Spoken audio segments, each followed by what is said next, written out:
Stand up comedian Munawar Faruqui comedy छोड़ रहे हैं क्योंकि उनके जोक से तथाकथित रूप से एक धार्मिक वर्ग की भावनाएं आहत हो गई थीं।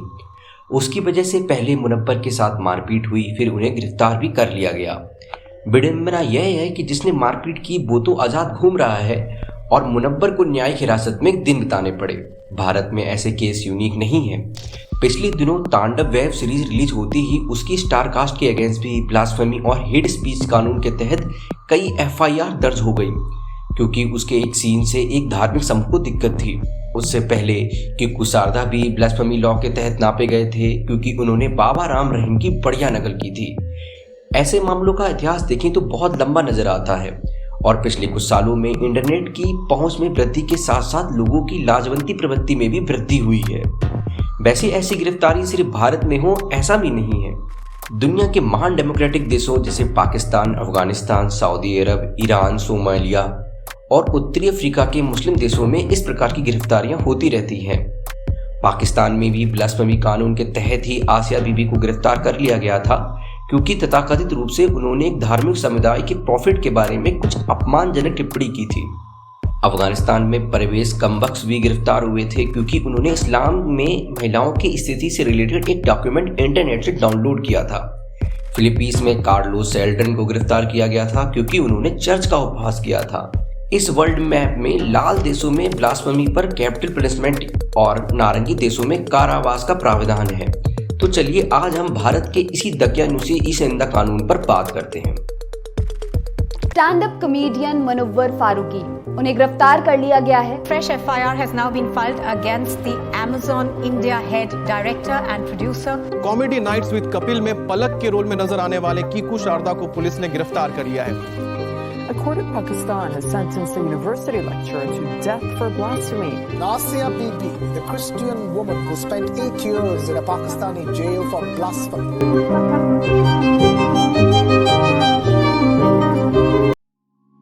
भारतीय दंड संहिता की 295A के तहत भारत के किसी भी वर्ग की धार्मिक भावनाओं का अपमान करने या अपमान करने का प्रयास करने को कॉग्निजेबल ऑफेंस बनाया गया है।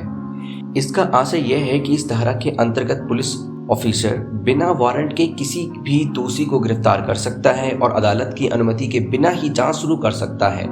विडंबना तो यह है कि पुलिस मर्डर और रेप जैसे मामलों में सिर्फ संबंधित थाने में ही एफआईआर दर्ज करती है जिसके क्षेत्र में घटना घटित होती है, परंतु ब्लास्फेमी का मामला आप किसी भी पुलिस स्टेशन में दर्ज करा सकते हैं, चाहे मामला दुनिया के किसी भी कोने में हुआ हो। ईरान के एक्स मुस्लिम अर्नब नवाबी ने यूएस में गीता का एक पन्ना फाड़ दिया तो पूरे भारत भर में उसके खिलाफ मामले दर्ज हो चुके हैं। जबकि इटली के 2 नौजवानों ने जब एक तमिल मछुआरे को भारत के ही एक्सक्लूसिव इकोनॉमिक जोन में मार दिया तो भारत सरकार ने उन्हें अंततः छोड़ ही दिया क्योंकि वो मर्डर भारत के ज्यूरिडिक्शन बाउंड्री के बाहर हुआ था। नवाबी के मामले में भारत का ज्यूरिडिक्शन यूएस तक कैसे पहुंच गया, ये एक शोध का विषय है। विडंबना तो यह है कि ईसनिंदा मामले में आप पुलिस स्टेशन जाना नहीं चाहते या पुलिस एफआईआर लिखने से मना कर देती है तो आप सीधे देश भर के 600 जिला न्यायालयों में धार्मिक मामलों पर किसी भी प्रकार की आलोचना या मात्र टिप्पणी के विरुद्ध मुकदमा दर्ज कर सकते हैं। 295A का यही स्वरूप इस कानून को बहुत खतरनाक बनाता है। भारत के इस कानून का इतिहास देखें तो पता चलता है कि जो लोग दूसरों के लिए गड्ढा खोदते हैं अक्सर वो कभी ना कभी उसमें जरूर गिरते हैं। ब्रिटिश इंडिया के समय अनडिवाइडेड पंजाब में एक रंगीला रसूल नाम की विवादित किताब प्रकाशित हुई थी जिसमें प्रॉफिट मोहम्मद पर व्यंग्य किया गया था, जिससे मुसलमानों के एक वर्ग को आपत्ति थी। तब किताब के प्रकाशक राजपाल पर धारा 153A के तहत मुकदमा चलाया गया। 153A धार्मिक समुदायों के मध्य द्वेष की भावना फैलाने को क्रिमिनलाइज करता है। पुस्तक के द्वारा धार्मिक समुदायों के बीच दुश्मनी या घृणा की भावना को भड़काने का प्रयास नहीं किया गया था, इसलिए लाहौर हाई कोर्ट ने इसे धारा 153A का उल्लंघन नहीं माना और राजपाल को बरी कर दिया गया। इसके बाद भारतीय मुस्लिम समुदाय ने धार्मिक भावनाओं के अपमान करने के खिलाफ एक कानून की मांग की तो अंततः ब्रिटिश सरकार ने 1927 में धारा 295A को लागू किया और तब से यह कानून आईपीसी का भाग है। बाद में इल्मुद्दीन नाम के मुस्लिम बढ़ई ने राजपाल की चाकू मारकर हत्या कर दी और इस जुर्म में उस युवक को फांसी की सजा हुई। उस समय के कवि दीन मोहम्मद तासीर इसी खूनी इल्मुद्दीन के प्रति सहानुभूति रखते थे और उन्होंने इसकी फांसी की सजा का विरोध भी किया था। विडंबना यह है कि 2011 में उनके बेटे सलमान तासीर की हत्या उनके ही बॉडीगार्ड ने कर दी, क्योंकि सलमान तासीर इस निंदा के आरोपी एक ईसाई महिला आसिया बीबी के समर्थन में बोले थे। जिस प्रकार के हत्यारे का बचाव दीन मोहम्मद तासीर कर रहे थे, उसी प्रकार की हत्या उनके बेटे की हुई। इससे उन हिंदुओं को भी सबक लेना चाहिए जो आज इस काले कानून का समर्थन कर रहे हैं और धार्मिक मामलों में हिंसा को जायज ठहराते हैं। कल को उनके द्वारा बोए गए जहर के बीज की फसल उनको ही खानी पड़ सकती है। अगर भारत में 295A का प्रयोग व्यापक रूप से होने लगा तो धार्मिक व्यक्तियों को, खासकर हिंदुओं का जीना दुर्भर हो जाएगा। इसको कुछ उदाहरण से समझते हैं। स्वामी विवेकानंद अपनी पुस्तकों में गाय के मांस के भक्षण को उचित ठहराते हैं। वाल्मीकि रामायण के युद्ध कांड में राम सीता के साथ आपत्तिजनक भाषा में संवाद करते हैं। स्वामी दयानंद अपनी पुस्तक सत्यार्थ प्रकाश में राम और कृष्ण को झूठा बताते हैं और इनके मूर्ति पूजकों को मूर्ख और नरक में जाने योग्य कहते हैं। शिव के लिंग पूजकों को निर्लज्ज कहते हैं। साथ ही इस्लाम और ईसाईयत पर आपत्तिजनक टिप्पणी भी करते हैं। केन उपनिषद भी मूर्ति पूजकों के लिए नरक निर्धारित करता है। ये सब पुस्तकें हिंदुओं के किसी न किसी वर्ग की धार्मिक भावनाओं को आहत करता है। चूंकि ज्यादा लोग इस बात से परिचित नहीं हैं और बीजेपी की सरकार है, इसलिए ये पुस्तकें सुरक्षित हैं। कल को कोई लेफ्ट लीनिंग सरकार बनती है या बीजेपी कुछ ज्यादा ही हिंदूवादी हो जाती है, तब कोई इन पुस्तकों और इनके प्रकाशकों के विरुद्ध 295A के तहत केस करता है तो इनके प्रकाशक तो जेल जाएंगे ही, पर 2-4 आपत्तिजनक बातों के कारण इन सभी किताबों पर पूर्ण बैन लग सकता है, जो कि उन हिंदुओं के लिए तो बहुत ही बुरा है जो सच में अपने धर्म को पढ़ना चाहते हैं। बाइबल की कहानी के अनुसार ईसा मसीह अरब नस्ल के थे। उसके बाद भी ईसाई अपने चित्रों और नाटक के रूपांतरणों में उन्हें व्हाइट ही दिखाते हैं, क्योंकि उनके सबकॉन्शियस माइंड में कॉकेशियन रेस को ब्राउन रेस से अधिक स्वीकार्यता हासिल है। दरअसल ये उन अरब ईसाइयों का अपमान है जो कि इन व्हाइट ईसाइयों से पहले के ईसाई हैं, पर जीसस की आइडेंटिटी उनसे चुराई जा रही है, क्योंकि कहीं ना कहीं यूरोप आज भी सबकॉन्शियस रूप से थोड़ा सा रेसिस्ट है। चूंकि ये ब्राउन ईसाई संख्या में कम है और अरब देशों में रहते हैं, इसलिए उनके अपमान को कोई भी एक्नॉलेज नहीं करता।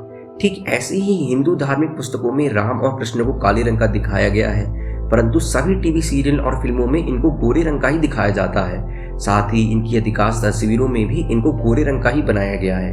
ये काले रंग वाले हिंदुओं की धार्मिक भावनाओं के अपमान के साथ साथ रेसिज्म भी है।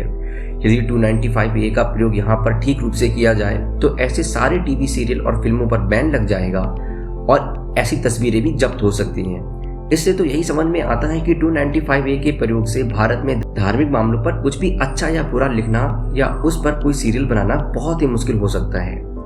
जैसे मुस्लिम वर्ग ने सरकार पर दबाव बनाकर ऐसे एक्ट को पास कराया, फिर बाद में इसी बिल के कारण पूरे पाकिस्तान का माहौल खराब है और अब स्थिति बद से बदतर ही हुई है और भारत में भी मुस्लिम बाद में इसी बिल का शिकार हुए हैं। ठीक वैसे ही हिंदुओं को भी ऐसे बिल का विरोध करना चाहिए, क्योंकि कल को वो भी इस बिल का शिकार हो सकते हैं और भारत भी पाकिस्तान की तरह इसके मकड़ जाल में फंस सकता है। इसके साथ ही और भी कई तर्क हैं जो इस एक्ट की प्रासंगिकता पर प्रश्न चिन्ह उठाते हैं। प्रथम तो यह निर्धारित करना बहुत ही मुश्किल है कि इस निंदा की परिधि में क्या आना चाहिए और क्या नहीं। यह कानून इस बात को ध्यान में नहीं रखता कि धर्म अपने अंदर भी कई मतों और संप्रदायों में बटा हुआ है। एक संप्रदाय की फंडामेंटल प्रैक्टिस और बिलीफ दूसरे वर्ग के लिए ब्लास्फेमस हो सकते हैं। इस प्रकार ये कानून दोनों वर्गों के बीच संघर्ष को बढ़ावा देता है और अल्पसंख्यक वर्ग के शोषण का मार्ग साफ करता है। इसके उदाहरण के रूप में पिछले दिनों पाकिस्तान में हुए सिया विरोधी दंगों और उनके खिलाफ इस निंदा मामलों को देख सकते हैं। इससे पूरा देश ही गृह युद्ध जैसी स्थिति में आ गया था। दूसरा 295A या इसके जैसा कोई भी इस निंदा कानून में मॉब वायलेंस को वैध बनाने की क्षमता है। IBC में ऐसा प्रावधानों के पीछे यही कारण दिया जाता है कि इस निंदा की अभिव्यक्ति के द्वारा हिंसा भड़क सकती है। यह रीजनिंग स्थापित करती है कि इस तरह की हिंसा इस निंदा अभिव्यक्ति का स्पष्ट परिणाम होगी और इसलिए इस तरह की अभिव्यक्तियों का अपराधीकरण किया जाना चाहिए। समाज में पहले से ही इस तरह की हिंसा की वैधता है और इस निंदा कानून इस तरह की प्रक्रिया को एक कानूनी मानक भी देता है। तीसरा, अक्सर ये बातें भुला दी जाती हैं कि रिलीजन भी एक बिलीफ सिस्टम है और हर फेथ और उसको मानने वालों को बेसिक राइट तो मिलने ही चाहिए, पर रिलीजन को क्रिटिसिज्म से लॉ बनाकर प्रोटेक्ट करना अन्य थ्योरीज को भी क्रिटिसिज्म से प्रोटेक्ट करने के समान होगा। दूसरे शब्दों में कहूँ तो यह कम्युनिज्म और सोशलिज्म जैसी थ्योरीज के क्रिटिसिज्म के अपराधीकरण के समान होगा।